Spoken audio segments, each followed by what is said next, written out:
بسم اللہ الرحمن الرحیم۔ نور طیبہ چینل سے آپ کا میزبان علوی بشکلیات۔ محترم ناظرین، رمضان المبارک کے سلسلے میں گفتگو کا ہمارا سلسلہ جاری ہے۔ اس سلسلے میں آج کی جو مہمان شخصیت ہمارے ساتھ ہیں وہ علامہ عبد المنان ہیں۔ یہ ایم فل اسکالر ہیں۔ ان سے آج اس رمضان کی متعلق گفتگو کریں گے۔ تو علامہ صاحب ہمیں یہ بتائیں کہ رمضان المبارک ماشاءاللہ خیر و برکات کا مہینہ ہے، اور ہمیں رمضان کے معنی اور اس کی وجہ تسمیہ بتائیں کہ رمضان کو جو لفظ ہے اس کے مصادر کیا ہیں اور اس کے لغوی اور اصطلاحی معنی کیا ہیں؟ بسم اللہ الرحمن الرحیم۔ سب سے پہلے تو میں شکریہ ادا کروں گا ڈاکٹر اللہ بخش شکریہ صاحب کا کہ آپ نے انوائٹ کیا۔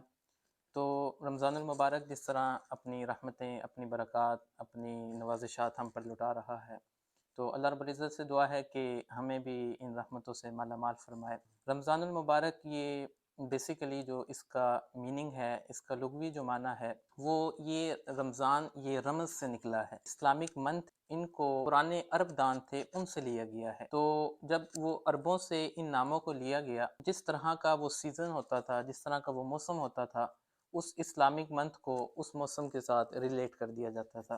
تو اتفاق سے جب رمضان المبارک کو عربوں سے لیا گیا تو اس وقت جو شدید گرمی کا موسم تھا، تو اسی وجہ سے رمضان کا مہینہ رکھ دیا گیا۔ رمضان کا لغوی معنی ہے گرمی سے جلنا، اور اس کا جو اصطلاح میں جو اگر اس کی ہم ڈیفینیشن دیکھیں تو وہ یہی ہے کہ ماہ رمضان المبارک یہ ایک ایسا برکتوں والا مہینہ ہے کہ جس میں اللہ رب العزت نے مومنین پر، اپنے مسلمان بندوں پر روزے فرض قرار کیے گئے ہیں۔ تو یہ اس کا لغوی اور اس کا اصطلاحی معنی ہے۔ ماشاء اللہ۔ علامہ صاحب آپ نے بڑے خوبصورت انداز میں ہمیں رمضان کے معنی اور مطالب سمجھائے، اور ہمیں یہ بتائیں کہ رمضان اور تقوی، روزے اور تقوی کا آپس میں کیا تعلق ہے؟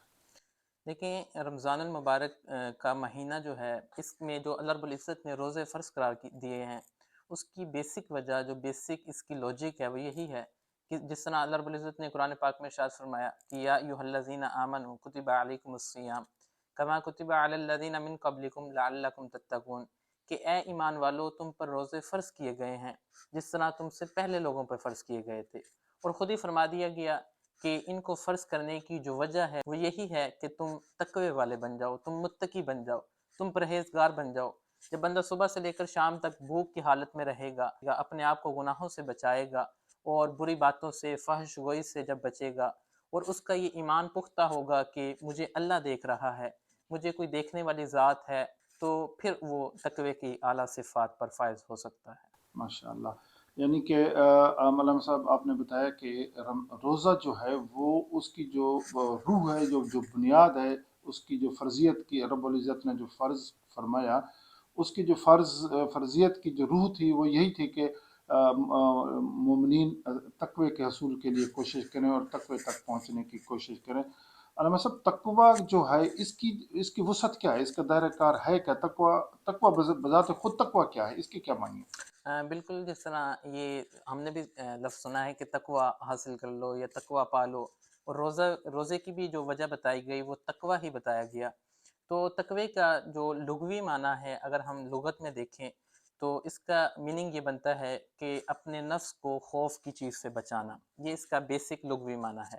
اور اگر ہم اصطلاح میں دیکھیں تو پھر اس کا میننگ یہ بن جاتا ہے کہ اپنے نفس کو، اپنی جان کو ہر اس برائی سے، ہر اس چیز سے بچا لینا کہ جس سے اللہ رب العزت نے منع فرما دیا ہے۔